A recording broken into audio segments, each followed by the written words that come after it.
conforme o combinado, né? Então a gente está iniciando aí mais uma revisão do passe, mais uma aula que fica aí para vocês como revisão. A gente vai tentar resolver aí mais alguns exercícios, a lista que eu propus aqui, de alguns assuntos que vão estar presentes ali no passe de vocês no próximo ano. Então a gente tinha parado, na passada, na questão número 9, justamente essa, que fala de água. Então traz dois gráficos ali para a gente poder analisar. Água salgada, porcentagem de água salgada que nós temos no planeta, e a porcentagem de água doce que nós temos no planeta. Né? A grande maioria, né? A maior parte da água encontrada aqui no nosso planeta, ela é uma massa salgada. Daqueles 2,8 de água doce, nós temos uma outra subdivisão. Grande maior parte dessa água doce nós encontramos em calotas polares. Né? E aí nós temos também outro percentual em depósitos subterrâneos, 18%, ou seja, no aquífero, os aquíferos aí espalhados. Aí nós temos em rios e lagos 7% e umidade do ar 4%. Então essa é a subdivisão dos 2,8 lá que sobram de água doce. Por isso que nós dizemos, e eu disse isso em sala para vocês, que esse recurso, a água, tende a ser para o futuro o principal ponto de conflitos geopolíticos no planeta. Né? E por que isso? Porque se hoje nós temos o planeta todo, a grande maioria dos países desenvolvidos, brigando por petróleo, no futuro, a água, no futuro não tão distante assim, a água, ela trará ali as disputas entre as nações. Porque já existem vários territórios do planeta que não possuem água, que não tem mais água. Só se, mas como assim não tem mais água? Ou os rios que cortam essas regiões, eles estão mal distribuídos, de maneira irregular, dentro dos territórios, tá? Ou estão sendo controlados por outras nações, que controlam suas nascentes, ou não existe mesmo recurso hídrico naquela área. Né? Nós falamos de um país, no caso o Brasil, que tem ali 12% da reserva mundial. Então tem muita água aqui no Brasil. Né? Mas quando você compara, por exemplo, nos países do continente africano, do continente asiático, da própria Oceania, nós vamos vendo que esse percentual de água doce ali para a população diminui bastante. Ele cai drasticamente. Tá? Então, o exercício diz o seguinte: com base nas informações dos gráficos e em seus conhecimentos sobre a distribuição e utilização de água no mundo, assinale o que for correto. Tá? A letra A fala o seguinte: apesar do quantitativo reduzido de água potável no mundo, sua distribuição é quase igualitária em todo o globo. Caso contrário, não haveria vida. Errado. Né? Primeiro que o gráfico traz lá para a gente uma questão que se chama água doce. Né? E eu disse para você já que nem toda água doce é potável. A água potável é aquela que está preparada, que pode ser ingerida pelo ser humano. Né? Ou seja, teve um trabalho, né? Um trabalho de purificação, né? De melhoramento daquela água, foi colocado ali alguns insumos para que ela ficasse própria para o nosso consumo. Né? Então, a água doce dos rios nem sempre são potáveis, nem sempre não. Na maioria das vezes, eles não são potáveis, então você tem que fazer um tratamento com essa água, né, para que ela se torne potável, para que a população possa ingerir. Então, essas águas dos rios são não potáveis. Né? Elas estão ali a céu aberto, então você pode ter uma contaminação, a menor que seja, né, por animais ali próximos a esse curso hídrico, próprio ser humano, desmatamento, tudo aquilo que a gente conhece. Então, essas águas elas têm que passar por um tratamento para que as pessoas possam consumi-la. Tá? Então, a gente descarta. A B fala o seguinte: o Brasil é um país privilegiado por ter a maior reserva de água do mundo, bem distribuída em seu território. Olha só, nós somos privilegiados mesmo, a gente tem uma grande reserva de água doce aqui, mas não dá para dizer que é bem distribuída no território. Nós sabemos que tem regiões que têm mais acesso a essa água doce do que outras. Né? Região norte, por exemplo, tem muito mais água doce do que a região nordeste e do que a região sudeste do país. A região sudeste, a região mais rica do Brasil, sofre com falta de água? Claro que sofre. Há uns anos atrás, a cantareira secou. Não tinha água para as pessoas poderem utilizar, para tomar banho, para comer, fazer comida, para tomar água. Né?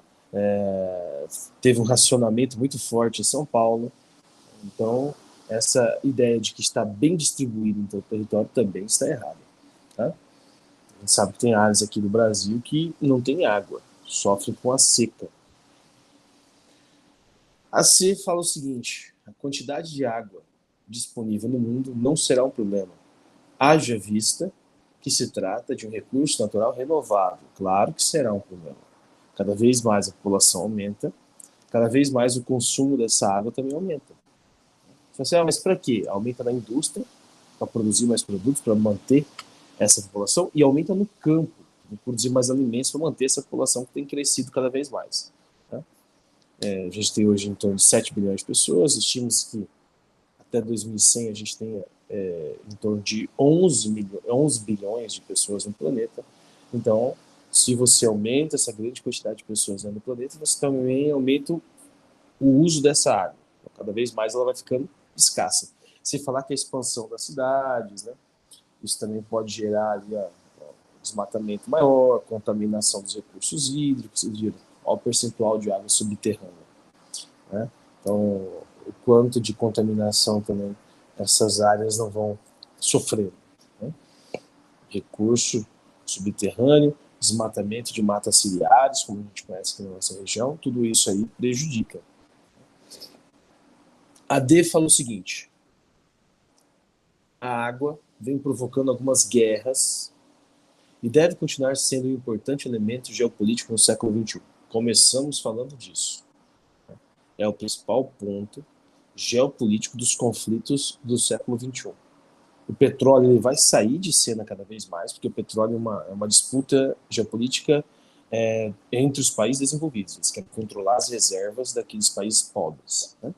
Mas a água é um recurso que os países pobres também querem, porque a água é fundamental para a vida.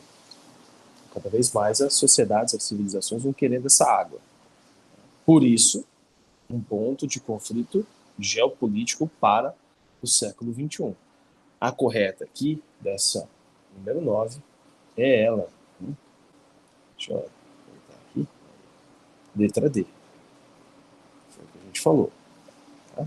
Aí fala o seguinte: a difusão e a propagação em larga escala das técnicas de dessalinização da água do mar vem se configurando como importante alternativa para combater a escassez desse recurso no planeta. Tá? Tem, de fato, uma importância, né? Mas é muito caro esse processo ainda. Não são todas as nações que possuem. Algumas nações possuem. Israel, o Brasil possui essa tecnologia, mas não são todas. Tá? Então, não é o principal técnica ali para combater a escassez de água. Tá? Então, a correta aí, letra D. O que a gente falou, né, dos conflitos geopolíticos. Tá? A 10, ainda falando de água também. Começa a 10 falando o seguinte: a água constitui um elemento fundamental para o desenvolvimento da vida no nosso planeta. Foi assim que a vida surgiu aqui, né?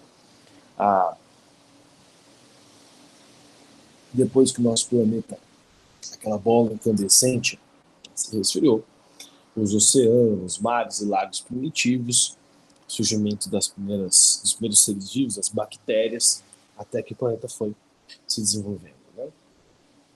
Com relação a esse elemento, assinala a alternativa correta. Ela fala o seguinte, a letra A: a água do planeta está sendo comprometida pela poluição doméstica, industrial e agrícola, além dos desequilíbrios ambientais resultantes dos desmatamentos e do uso indevido do solo. Ó, essa A tá show de bola, né?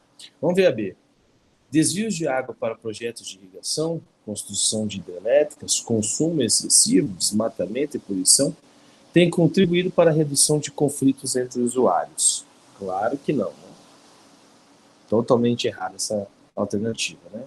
Redução de conflitos entre usuários, a gente acabou de falar que é justamente por isso que os conflitos geopolíticos eles vão surgindo em torno desse elemento que é de extrema importância para a vida humana, né? A água tem sido utilizada para a geração de energia elétrica, assegurando a sustentabilidade do meio ambiente local. Quando você gera energia elétrica, você precisa represar uma área. Aquela área represada acaba degradando toda uma região, porque você tem área desmatada, você tem ali, com esse desmatamento, com a vida que vai morrendo naquela região, emissão de gases para a atmosfera. Então, essa ideia de que a hidrelétrica ali é uma energia renovável, ela diminui, né, a contaminação local, pelo contrário. A gente tem uma usina de Belo Monte que foi muito discutida, e principalmente por parte dos nativos, justamente essa questão da degradação.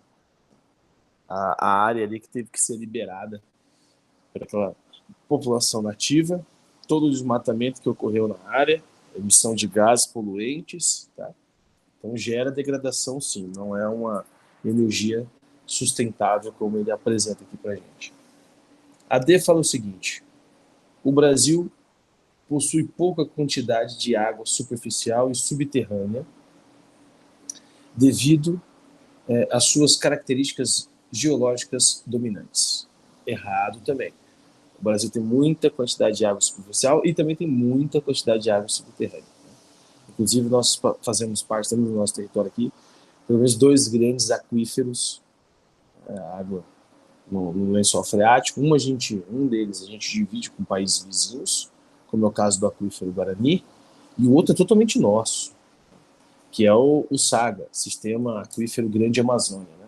Totalmente nosso, está na região norte, o maior do Brasil, um dos maiores do mundo aí catalogado. Grande reserva de água doce nesse aquífero também, né?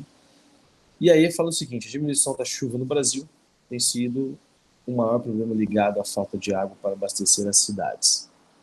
Também errado.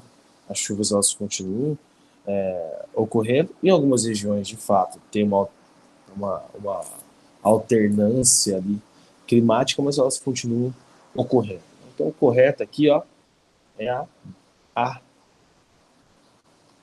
Tá? Eu falei alternância das chuvas, só para não ficar vago, em questão do desmatamento da floresta amazônica, né? Diminuição da produção daquelas chuvas para a região centro-oeste, sudeste, né? Que afeta até na prática agrícola. Tá? A 11 ali, ó.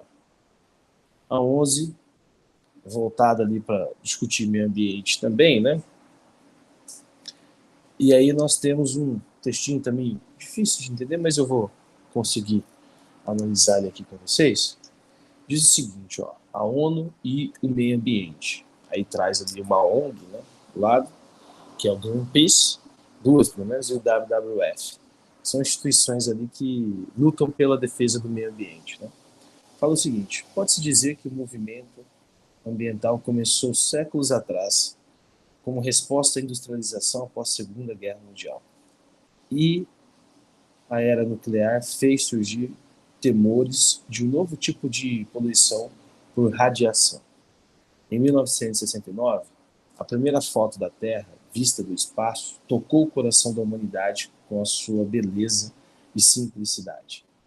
Em 1972, a Organização das Nações Unidas convocou a Conferência das Nações Unidas sobre o Meio Ambiente Humano, na Suécia, em Estocolmo.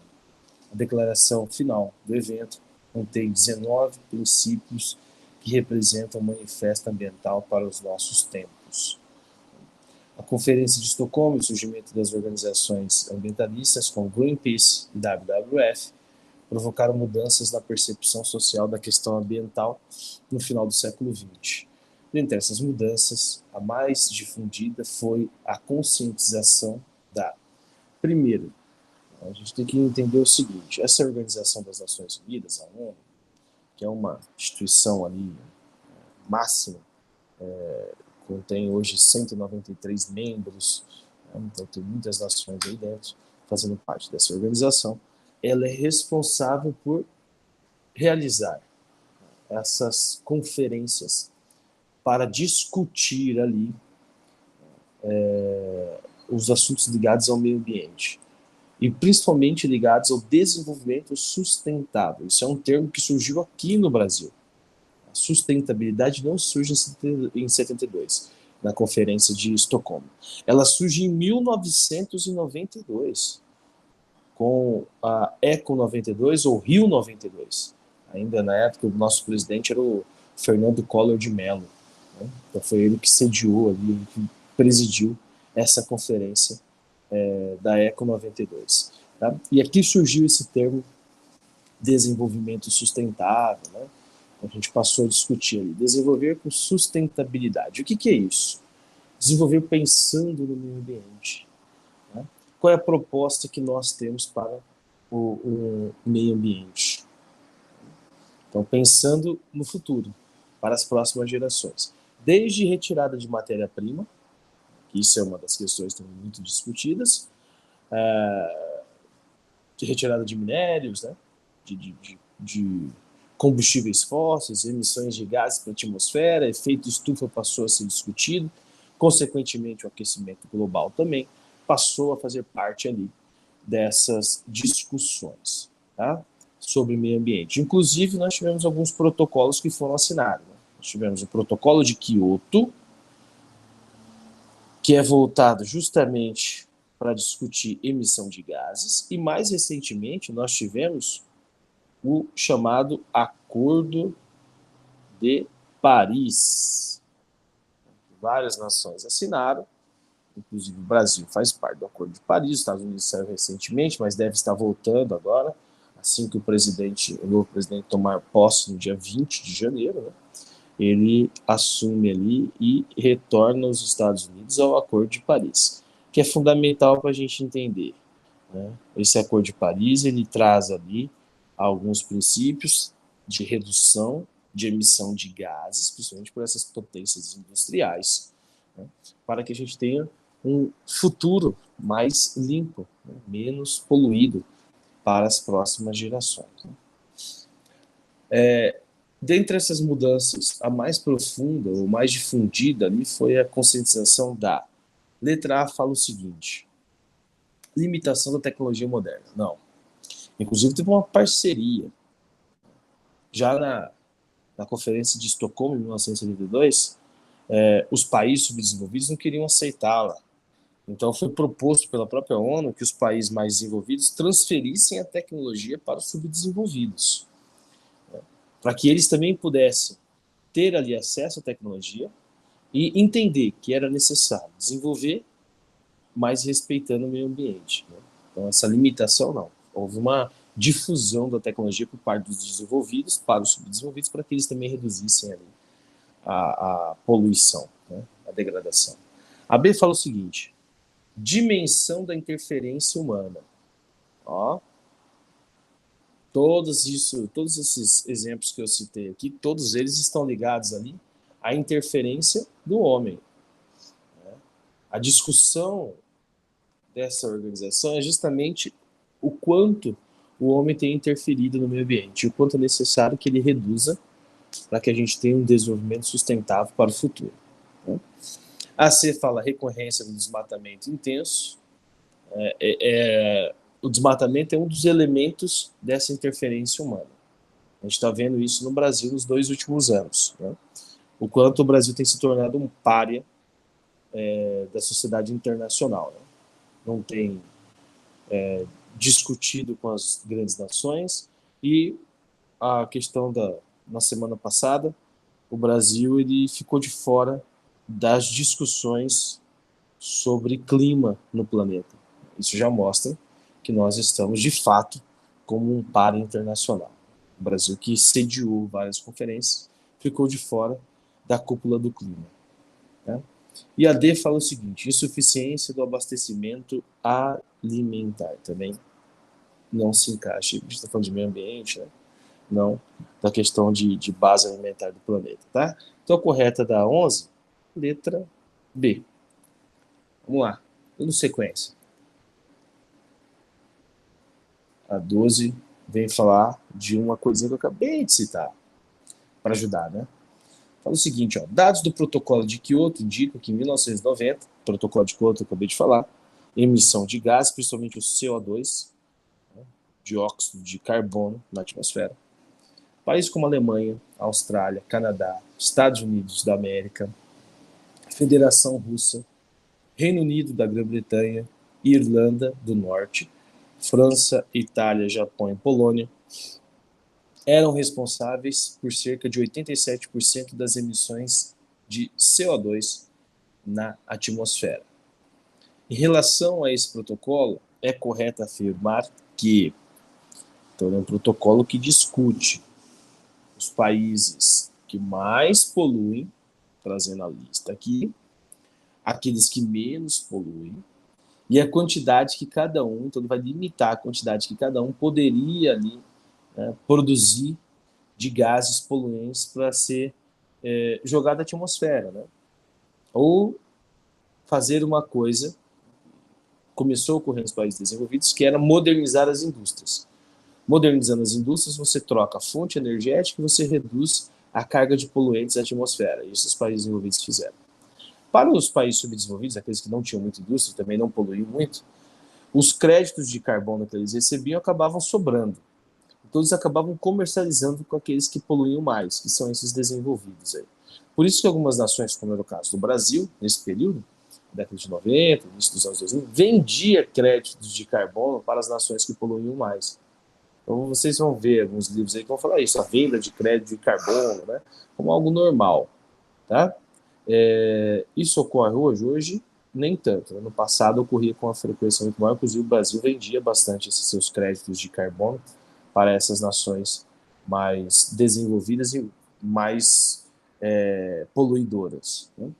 A letra A fala o seguinte: o protocolo de Kyoto representa uma grande inovação nas políticas globais para o meio ambiente, pois, além de fixar uma meta de redução sobre os níveis de emissão de gases na atmosfera, cria um sistema de crédito de emissões entre países. Né? Essa letra A aqui, ela só não está correta porque ele fala que representa uma grande inovação nas políticas globais ali, e ele cita como se todos os países tivessem aceitado, né, fazer parte aí desse protocolo. A gente vai ver que tem nações aí, como os Estados Unidos, por exemplo, que nunca assinou o protocolo de Kyoto. Japão também não. Então, as maiores poluidoras do período da década de 90, você vê que China não entra ali. China é mais recente. Então, desses maiores poluidores, nem todos assinaram o protocolo de Kyoto. Alguns não assinaram o acordo. Tá? A B fala o seguinte: o protocolo de Kyoto determina a todos os países que, em curto prazo, estes reduzam os níveis de emissão de gases responsáveis pelo efeito estufa no planeta. Tá? Aqui é a melhor definição do protocolo de Kyoto. Então, redução dos níveis de emissão de gases. Como a grande maioria desses países abandonaram o protocolo de Kyoto, recentemente esse protocolo foi mudado pelo Acordo de Paris, que tem o mesmo objetivo do protocolo de Kyoto: redução dos níveis de emissão de gases responsáveis pelo efeito estufa no planeta. Para quem não lembra o que é o efeito estufa, aquela camada de poluentes fica na atmosfera, os raios solares entram aqui, muito fortes, né? E a tendência era bater no planeta, espelhar e voltar, ou se propagar no espaço, né? A onda de calor.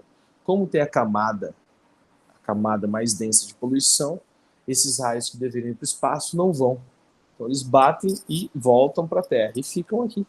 Por isso que a gente tem uma sensação de estufa, de aumento da temperatura dentro do planeta. A C fala o seguinte: o protocolo de Kyoto estabelece os mesmos níveis de emissão de gases conforme os padrões de industrialização. Errado. A D fala: o protocolo de Kyoto tem como meta reduzir a industrialização no mundo. Errado também. É reduzir a emissão de gases poluentes na atmosfera. E aí fala o seguinte: o protocolo de Kyoto resultou de negociação da Convenção sobre Mudanças Climáticas Globais, que foram fruto de um acordo liderado pelos Estados Unidos, nunca, né, Estados Unidos em franco crescimento econômico desde sempre, faz parte dos acordos, porque é a grande potência econômica do mundo, entra no meio das discussões, mas demonstra muito pouco que quer mudar, né, o seu modelo produtivo, somente na questão do meio ambiente, né? Deixa muito a desejar essa principal potência econômica do planeta. Tá? Então, a 12, letra B. A 13 fala o seguinte: embora o Brasil esteja colocado entre os países mais populosos do mundo, quando se relaciona sua população total com a área do país, obtém-se um número relativamente baixo. A essa relação, população vezes áreas, damos o nome de... Essa é facinho, né? Essa 13 aí. Tá? Então, a gente tem lá a população do país, né, pela área do território. Se você tem uma área pequena e uma grande população, significa que a sua densidade demográfica ela vai ser maior. Agora, se você tem uma grande população, mas o seu território é muito grande, como é o nosso caso, a nossa densidade demográfica vai ser baixa. Né?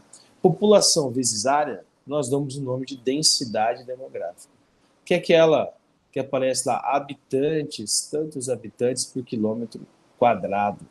Você pega a população, divide ali pelo seu território, é o que você vai ter. Né? Então, 24 habitantes por quilômetro quadrado. Essa é a relação. Né? Taxa de crescimento aqui, o crescimento vegetativo, então você tem natalidade menos mortalidade. Índice de desenvolvimento é o IDH, taxa de natalidade, quantas pessoas nasceram. E de fertilidade ou fecundidade são as mulheres que estão aptas ali a ter filhos. A 14 fala o seguinte: a população brasileira está distribuída de maneira irregular pelo território. A região do Brasil que apresenta o maior número de habitantes isso também é facinho, né? Região Sudeste. Seguido depois da região Nordeste, né? Aí região Sul, Centro-Oeste e Norte. Norte e Centro-Oeste tem uma peculiaridade entre eles, que são os chamados vazios demográficos, áreas em que não tem ocupação humana. Isso se deve por dois fatores. Primeiro, região Norte, floresta amazônica. Né? Difícil ocupação daquela área, porque tem uma área de reserva natural e de preservação, né, do território ali, que é a floresta amazônica. E a região Centro-Oeste, o fator está ligado à questão agrícola. Então, as áreas agrícolas produtivas, elas acabam dificultando também a ocupação. Tem muitas fazendas, né? A agropecuária promove os vazios demográficos aqui da nossa região. Tá? Então, região Sudeste aí. Vamos lá para 15. A partir da década de 1990, a economia do Brasil conheceu a intensificação ou consolidação do neoliberalismo, de forma que um dos seus principais efeitos, no que diz respeito à oferta de empregos, foi neoliberalismo. Para quem não lembra, é uma nova roupagem do liberalismo. Ele surge na década de 70 nos Estados Unidos, depois da quebra ou da queda do modelo keynesianista, né? Que é aquele de intervenção do Estado, o Estado promovendo ali economia, tá? Um Estado muito maior.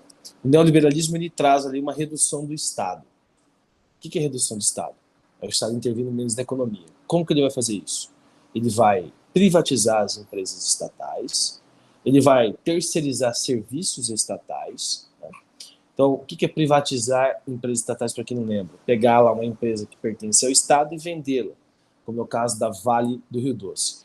que é terceirizar um serviço?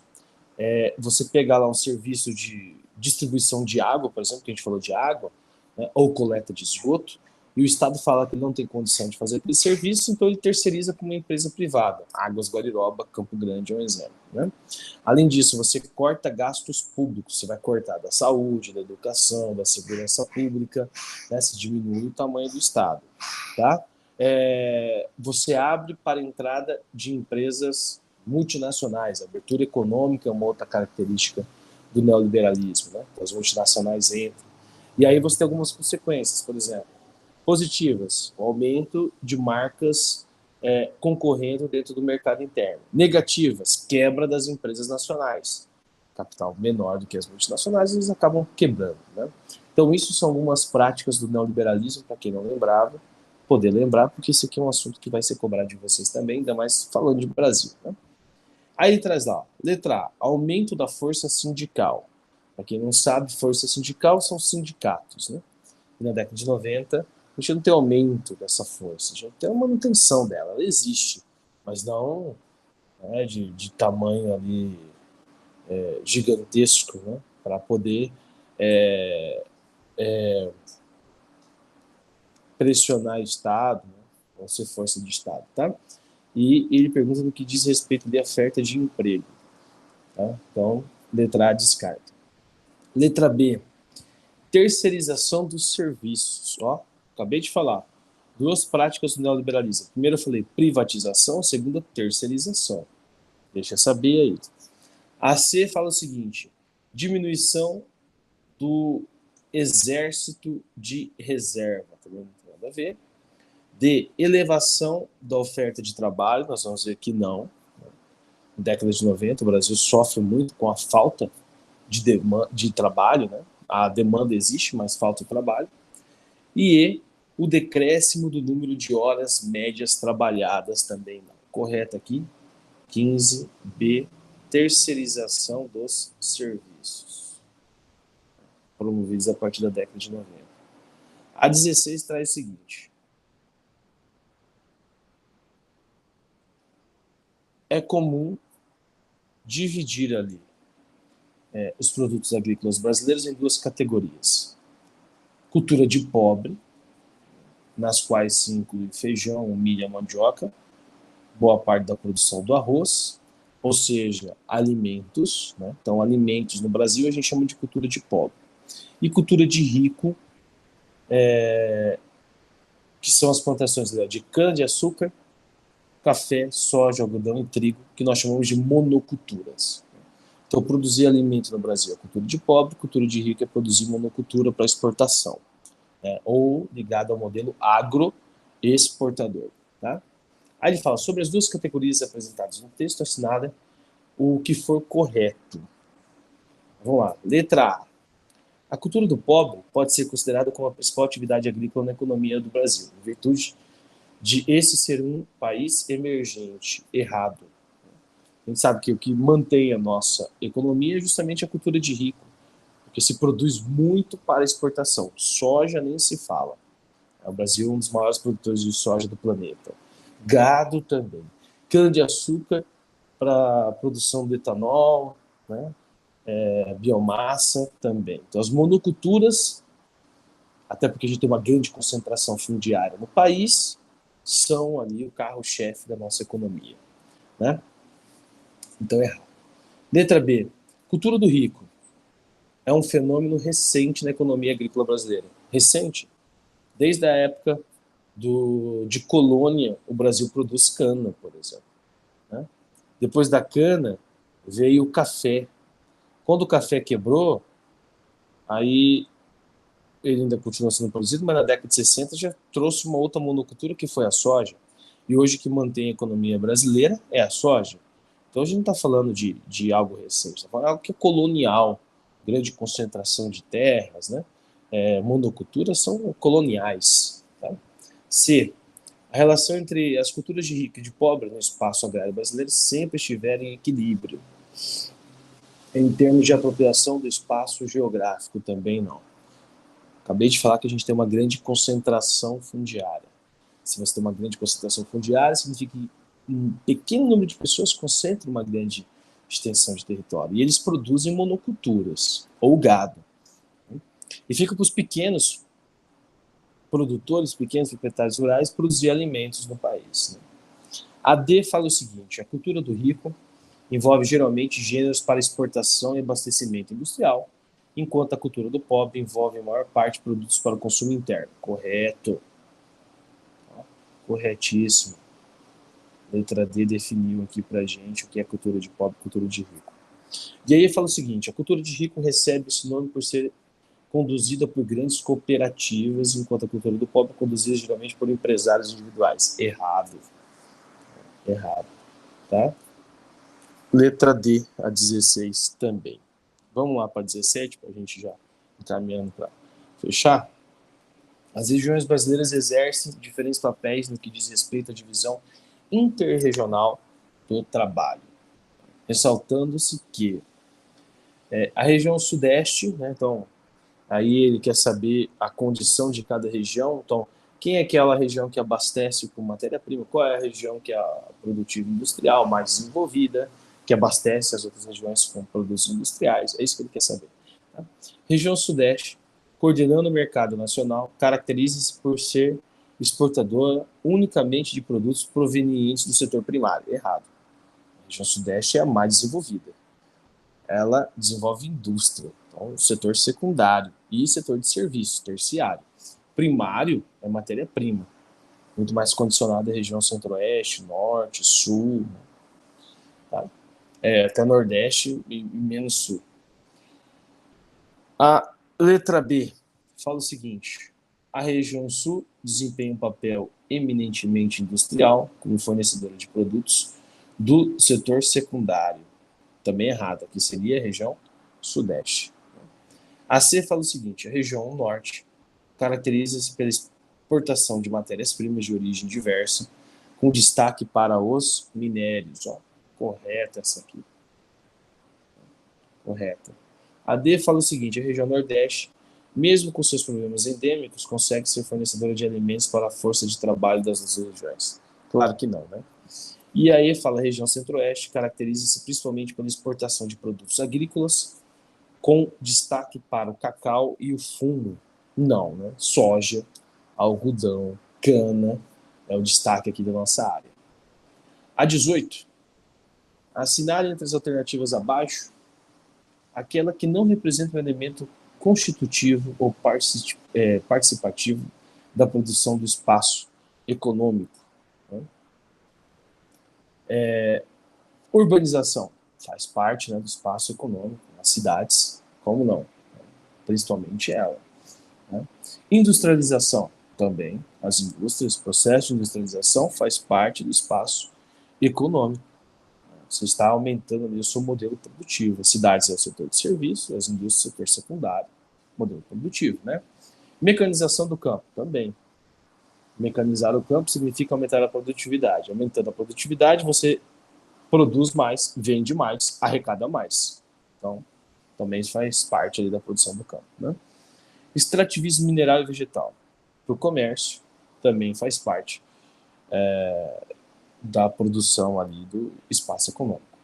Delimitação de unidades de conservação. Unidades de conservação são áreas para conservar meio ambientes ou ecossistemas. Se tem conservação, significa que você não pode explorar naquela área. Se você não pode explorar, não pode arrecadar, não pode acumular, não faz parte da produção do espaço econômico. Olha que facinho essa. Bem tranquilinho. Tá? A 19. Maciço do Urucum, na região do Pantanal, é considerada a maior reserva de minério de ferro e manganês do estado do Mato Grosso do Sul. Esta reserva está localizada no município de... É justamente onde nós temos uma empresa, né, a Vale, explorando essa área do maciço do Urucum, lá na região do Pantanal, a região do Pantanal. Pô, já deu ali pra gente, né? Vamos lá. Campo Grande está na região do Pantanal? Não. Três Lagoas? Também não. Porto Murtinho? Um pouquinho. Né? Bonito? Não. O correto, Corumbá. Né? Corumbá está na região do maciço do Urucum, que é uma região onde se extrai ali esse minério de ferro. Tá? E o manganês também, ó, para exportar, para vender. 20. Todas as alternativas apresentam características do Pantanal sul-mato-grossense, exceto é constituído por formas de relevos antigos, erodidas e, consequentemente, de baixas altitudes. Ó. Aqui nós já encontramos a nossa exceto. Relevos antigos, com certeza, erodidos ainda em fase, né?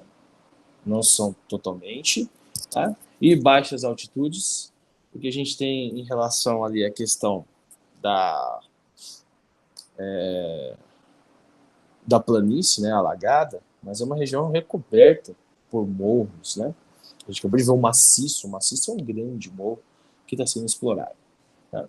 A B é denominado por um clima quente com alternância de uma estação seca e outra com chuvas concentradas, correto? Característica do centro-oeste, né? Verão quente e chuvoso, inverno frio e seco. C é drenado por rios meandrantes, lentos, responsáveis por enchentes e alimentação de numerosas baías, também correto. Tá? O Rio Paraguai é um exemplo disso. D é revestido por uma vegetação diversificada, complexa, e em grande parte favorável à pecuária bovina, também, exceto nos períodos de chuvas, aí você tem que levar o gado para uma área mais alta, né? Senão acaba prejudicando a sua atividade, né, a pecuária. E E é uma região bem individualizada e diferenciada no contexto do centro-oeste brasileiro, também, correto. Né? Então, a errada aí é a A. Tá? A 21 traz lá.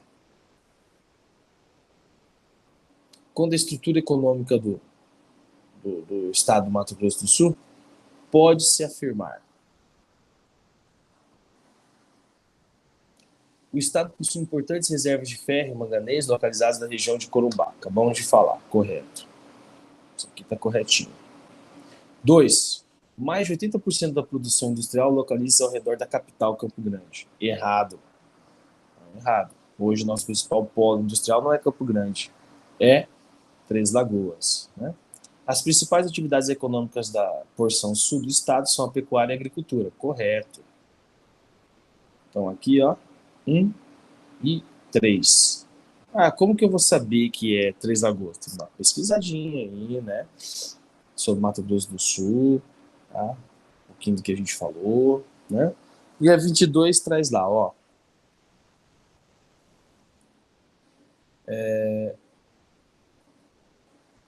Apesar de contribuir com apenas 1,1% para o produto interno bruto brasileiro, o estado do Mato Grosso do Sul possui uma economia em constante expansão, conforme a análise do texto Economia de Mato Grosso do Sul e seus conhecimentos.